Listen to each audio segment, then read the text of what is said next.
అక్కడేం ఆమెను తొయ్యలేదు, ఏం లేదు. కానీ ప్రియా ఏంటి ఎంత పెద్ద మాట అనింది, నేను ఇలాంటి చీప్ థింగ్స్ చెయ్యను అని చెప్పేసి చాలా పెద్ద మాట అనింది. అది అక్కడ ఏంటంటే నవదీప్ చీపా అని చెప్పేసి కొంచెం షాక్ అయ్యాడు.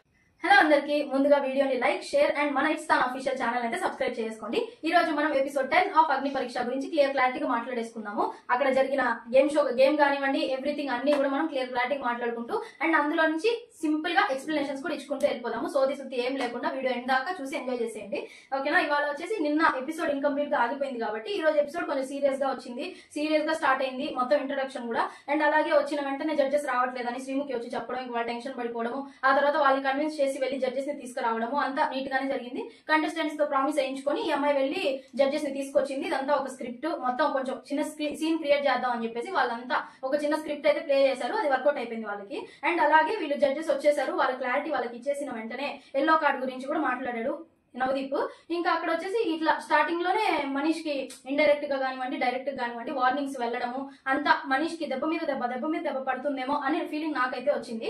అండ్ ఇంకా నవదీప్ అయితే క్లారిటీ ఇచ్చేసాడు, నేను ఇలాగా హౌస్ లోకి వెళ్ళినప్పుడు నాకేం తెలియదు. అండ్ అతనితో పాటు ఇద్దరు కూడా అదే ఇండైరెక్ట్ గా అదే చెప్పారు కంటెస్టెంట్స్ కి, మేము హౌస్ లోకి వెళ్ళాము, మాకేం తెలియలేదు, జస్ట్ మేము వెళ్ళాము ఆడాము. కానీ ఏంటంటే బయలకు వాళ్ళిద్దరు విన్నర్ అయిపోయారు. నవదీప్ ఏంటంటే టాప్ 5 అయితే బయటకు వచ్చేసాడు. కానీ ఒకవేళ నాకు గేమ్ తెలుసుంటే నేను కూడా విన్నర్ అయి ఉండేది వాడినేమో అని చెప్పేసి ఈ ఇంటెన్షన్ తో వాళ్ళకి సపోర్ట్ చేస్తూ చెప్పాడు, మేమేం మీ మీద కోపపడట్లేదు, మాకు ఎలాంటి మీ కోపం మీ మీద లేదు, కాకపోతే మిమ్మల్ని ప్రతి దానికి ఫిట్ చేసి హౌస్ లో పంపించడమే మా బాధ్యత, మాకు ఇచ్చిన బాధ్యతని మేము నెరవేర్చి 100% గా మేము ఇక్కడ నుంచి బయటకు వెళ్తాము అని చెప్పేసి క్లారిటీ ఇచ్చాడు. అందుకనేసి అని చెప్పేసి ఓకే ఇతను ఇందుగా అరుస్తున్నాడు, ఇతను అరుపులకు వెనక ఇంత ఉందా, అంటే ఇంటెన్షన్ ఇంత ఉందా అని చెప్పేసి నాకు అర్థమైంది. అండ్ ఇక్కడతో ఇంట్రొడక్షన్ అయిపోయింది. ఇంకా మనీష్ కి వెళ్ళిన వార్నింగ్ కూడా కొంచెం నాకు కూడా అనిపించింది, ఇంకా బాగా ఆడి ఇంకా కొంచెం మంచి ప్లేయర్ అది ఇది అని అనిపించుకుంటే బాగుంటది అని చెప్పేసి.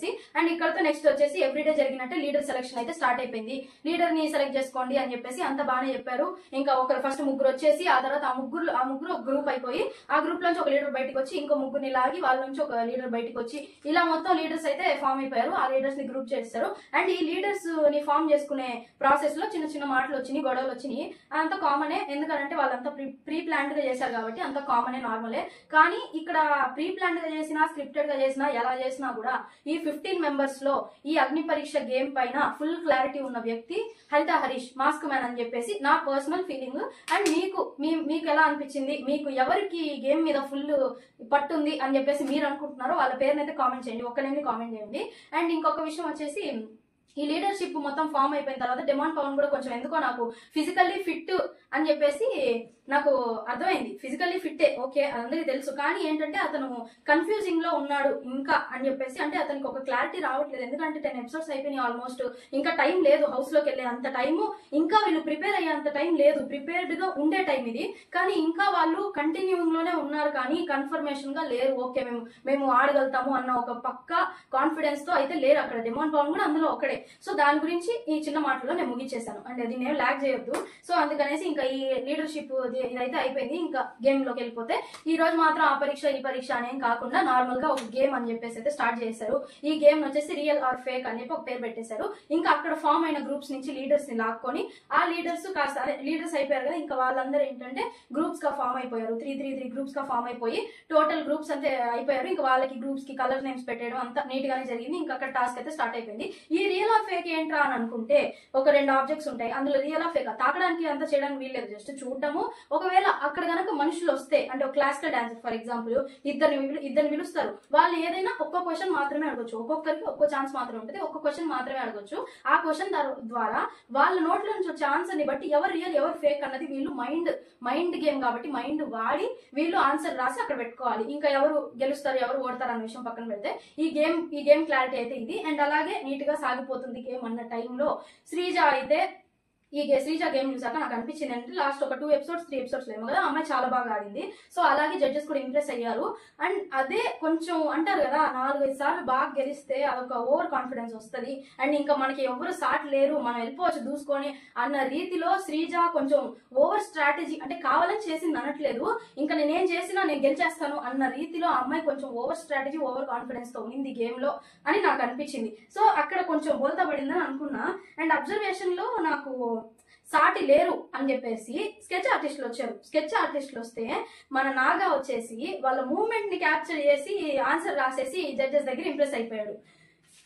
అండ్ ఇక్కడ అలా ఎలా నువ్వు ఎలా చేసావు, నువ్వు ఒక క్వశ్చన్ కూడా వాళ్ళని అడగకుండా అని చెప్పేసి నవదీప్ అడిగితే, లేదు నేను వాళ్ళు ఇతన్ని క్వశ్చన్ అడుగుతుంటే అతను ముందుకు వస్తున్నాడు ప్రతి క్వశ్చన్ కి, అంటే ఒరిజినల్ స్కెచ్ ఆర్టిస్ట్ అతను ముందుకు వస్తున్నాడు ప్రతి దానికి, నేను చెప్తాను అంటూ ఒక అడుగు ముందుకేస్తున్నాడు అని చెప్పేసి నేను అది అబ్జర్వ్ చేసి అతని పేరు రాసేసాను అని చెప్పాడు. ఓకే, ఇది ఇక్కడ ఈ క్వశ్చన్ వచ్చేసి నాగానే గెలిచాడు ఈ క్వశ్చన్ లో అయితే, రైట్ చెప్పాడు. అక్కడ ఏంటంటే నవదీప్ అబ్జర్వేషన్ లో నువ్వు తోపున్నావు అన్నట్టు ఒక ఎక్స్ప్రెషన్ ఇచ్చాడు. ఓకే, అది సూపర్ అనిపించింది. అండ్ నెక్స్ట్ వచ్చేసి ఈ గేమ్ కంటిన్యూషన్ లోనే అభిజిత్ మాట్లాడట్లేదు అని చెప్పేసి ఒక 2 days మాట్లాడట్లేదు అని చెప్పి నేను ఒక వీడియోలో అయితే చెప్పాను కదా, అదే రోజు అభిజిత్ గలగలా మాట్లాడడం అంతా భలే ఉంది. కానీ ఈ రోజు మాత్రం మాట్లాడట్లేదు అని ఫీల్ అయిన వాడు మాట్లాడాడు. ఇప్పుడు నేను ఏమి రియాక్ట్ అవ్వట్లేదేంటి, ఏమంత జోష్ లేదేంటి అభిజిత్ లో అని నేను అనుకోక ముందే ఏకంగా 3 మార్క్ స్టెప్ వేస్తాడు, 3 మార్క్ డాన్స్ వేసేసాడు, స్టేజ్ పైన రచ్చ చేస్తాడు. అండ్ అది కూడా ఎవరి వల్ల, మన శ్రీజ దయ వల్ల 3 మార్క్ డాన్స్ 3 మార్క్ స్టెప్ ఇరగదీసేస్తాడు అట్లాగే. అండ్ నెక్స్ట్ వచ్చేసి లూజర్ అని మనీష్ ని వేసుకుంటున్నారు కదా, కానీ మనీష్ ఇవాళ ఎపిసోడ్ లో అతను బెస్ట్ ప్లేయర్ అని చెప్పేసి అనిపించుకున్నాడు. అంటే కరెక్ట్ గా చెప్పాడు. ఏంటి, ఎక్కడ కరెక్ట్ గా చెప్పాడు, నవదీప్ ని మనీష్ ఎంత బాగా అబ్జర్వ్ చేస్తున్నాడు ఎవ్రీడే అన్నది ఇవాళ అర్థమైపోయింది. అక్కడ 2 షూస్ పెట్టి ఏది ఫిట్ నవదీప్ కి అని చెప్పేసి కనిపెట్టాలి మీరు అని చెప్పేసి చెప్పి అక్కడ పెట్టారు కదా ఈ రియల్ ఆర్ ఫేక్ లో. ఇతను మనీష్ ఏం చేశాడంటే ఒకటి ఓకే బాగా ఉంది, ఇది ఫిట్ అతనికి అని చెప్పేసి అయితే పెట్టాడు కదా, కానీ 2 షూస్ వేసుకుంటే 2 ఫిట్ అయిపోయింది నవదీప్ కి, కానీ పర్ఫెక్ట్ గా ఫిట్. ఇప్పుడు మనకి 2 జతల చెప్పులు మనకి ఫిట్ అయిపోతాయి, కానీ మెయిన్ కంఫర్ట్ ముఖ్యం. ఆ కంఫర్టబుల్ గా ఫిట్ అయింది ఏది అని అనుకుంటే మన మనీష్ రాసింది అది కరెక్టే. సో అక్కడ ఏంటంటే మనీష్ ఒక మార్క్ కొట్టేసి ఏకంగా బిందు మాధవి దగ్గరికి వెళ్ళి కేక్ తినేసి వచ్చేసాడు. అండ్ అక్కడ కూడా భలే ఎగిరి డాన్స్ చేశాడు సైలెంట్ గా. స్ట్రాటజిక్ మాస్టర్, స్ట్రాటజీలు ప్లే చేసే కింగ్ ఇవాళ ఫుల్ స్టెప్లు వేసాడంటే అది మాత్రం హైలైట్ అసలు ఎపిసోడ్ కి. అక్కడి వరకు చాలా కామెడీగా అంతా నీట్ గా ఉంది, ఆ తర్వాత అసలు ఆట మొదలైందని నాకు అనిపించింది. అండ్ ఇక్కడ డెమాన్ పవన్ బాగా కన్ఫ్యూజ్ అవుతూ ఇంకా అతని దగ్గరికి వచ్చేసరికి ఆట ఒక మాట ఇది ఒక మాట అది అన్నట్టు ఒక మాట మీద క్లారిటీ లేకుండా అతను ఇటు గెలవలేక అటు ఓడలేక మధ్యలో నలిగిపోతున్నాడేమో అన్న ఫీలింగ్ అయితే నాకు వచ్చింది ఇవాళ అతని గేమ్ చూసాక. దాన్ని ఇంప్రూవ్ చేసుకుంటే బెటర్ నా ఫీలింగ్. అండ్ నెక్స్ట్ ప్రియాకి శ్రీజాకి ఒక టై పడింది. ఎందుకు పడింది అంటే టోటల్ అందరూ నీట్ గా ఆడారు, అందరు బాగానే ఉంది, కానీ 2 గ్రూప్స్ కి మాత్రం టై అయిపోయింది. 2 పాయింట్స్ రావడం వల్ల ఏంటంటే ఆ ఇద్దరు గ్రూప్స్ నుంచి ఇద్దరు తీసుకొచ్చి ఇక్కడ నిలబెట్టి ఇంకో టై గేమ్ అయితే పెట్టారు. అది ఏంటి అని అంటే 2 గ్లాసెస్ ఉన్నాయి కదా, ఆ కలర్దాన్ని పెట్టి అందులో పవర్ ఏవి నార్మల్ ఏవి అని చెప్పేసి అయితే కనిపెట్టమన్నారు. అక్కడ కనిపెట్టి రాస్తారు, కానీ ఫస్ట్ ఎవరు పెడతారు వాళ్ళు కన్సిడర్ చేస్తారు ఫస్ట్. ఇంకా ఒకవేళ ఫస్ట్ పెట్టిన వాళ్ళు రాంగ్ గనక రాసి ఉంటే సెకండ్ వాళ్ళ దగ్గరికి వెళ్తారు. లేదు అని అంటే ఒకవేళ ఫస్ట్ పెట్టిన వాళ్ళు రైట్ అని అంటే అక్కడతో ఆగిపోద్ది ఆట. అందుకనేసి ప్రియా శ్రీజ ఇద్దరు రాసేసి వెళ్ళి పెట్టే గ్యాప్ లో వాళ్ళు రాసిన కార్డ్స్ ని అక్కడ పెట్టే గ్యాప్ లో ప్రియా వెళ్తుంది, శ్రీజ వెళ్తూ ఉంది. కానీ ఇక్కడ గమనించినట్టయితే మీరు ప్రియాని శ్రీజ ఎక్కడ తొయ్యలేదు, ఏమి చేయలేదు, జస్ట్ ఆమెని క్రాస్ చేసి వెళ్తుంది. ప్రియా ఏమో స్లోగా నడుచుకుంటూ వెళ్తుంది, కానీ ఈ అమ్మాయి శ్రీజ ఏంటంటే గబగబా వెళ్ళి పెట్టేసింది. అక్కడేం ఆమెను తొయ్యలేదు ఏం లేదు. కానీ ప్రియా ఎంత పెద్ద మాట అనింది, నేను ఇలాంటి చీప్ థింగ్స్ చెయ్యను అని చెప్పేసి చాలా పెద్ద మాట అనింది. అది అక్కడ ఏంటంటే నవదీప్ చీపా అని చెప్పేసి కొంచెం షాక్ అయ్యాడు. అంటే అది చాలా పెద్ద మాట అంత పెద్ద రియాలిటీ షోలో. అంటే ఇప్పుడు ఫర్ ఎగ్జాంపుల్ ఇక్కడ మీరు గమనిస్తే ఒకవేళ ప్రియానే గనక బిగ్ బాస్ హౌస్ లోకి వెళ్తే అక్కడ రకరకాల టాస్క్లు ఉంటాయి. తోసుకోవాలి, ఫిజికల్ టాస్క్లు కానివ్వండి, ఫిజికల్ టాస్కుల్లో తోసుకోవాలి, అతన్ని తొయ్యాలి, ఈమెను తొయ్యాలి, దూకి వెళ్ళాలి, అటు వెళ్ళాలి, ఇటు వెళ్ళాలి, అవన్నీ చేస్తేనే కదా వాళ్ళు గెలవగలుగుతారు.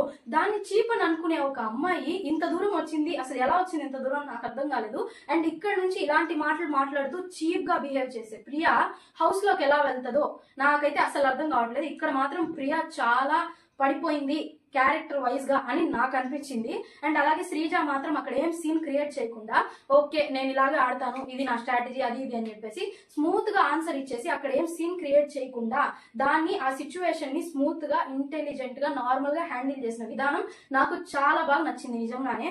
అండ్ నెక్స్ట్ వచ్చేసి ఇక్కడ గేమ్స్ అయిపోయిన తర్వాత ఓటపీల్ దగ్గరకు వచ్చేసాం. గేమ్ అయిపోయింది, ఇంకా ప్రియా టీమే గెలిచింది, ప్రియా కరెక్ట్ ఆన్సర్ రాసింది. అండ్ నెక్స్ట్ గేమ్ అయిపోయిన తర్వాత ఇక్కడ ఓటపీల్ దగ్గరకు వచ్చేసాం. ఓటపీల్ ఇవాళ ఎవరు చేస్తారు ఏంటి అని అంటే గెలిచిన టీంలోంచి ఒకరు చెయ్యాలి కదా, అది ఒకరికి రావచ్చు. అండ్ మోస్ట్ వాల్యుబుల్ ప్లేయర్ ఒకరికి వస్తే స్టార్, అదే స్టార్ కనుక వచ్చిందని అంటే అది ఇంకొకరు ఇద్దరు చేస్తారు. ఓట్ అపీల్స్ కదా. సో అక్కడ ఏంటంటే అనూష ఈ టీం లీడర్ అనూష రత్నం వచ్చేసి ఓట్ అపీల్ నువ్వు చేసుకో అని చెప్పేసి చెప్తే నువ్వు చేసుకుంటావా లేక నీ టీంలో ఎవరికైనా ఇస్తావా అని అంటే ఆల్రెడీ ప్రియా ఆడిన ఆటకి తనకి ఖచ్చితంగా మోస్ట్ వాల్యుబుల్ ప్లేయర్ వస్తుంది. సో ఏంటంటే నేను ఇవాళ సరిగ్గా పర్ఫామ్ చేయలేదు కాబట్టి నేను హరీష్ గారికి ఇవ్వాలి అని అనుకుంటున్నాను నా ఓట్ అపీల్ అని చెప్పేసి సాక్రిఫైస్ చేసి ఆమెకి ఆయనకి ఇచ్చేసింది.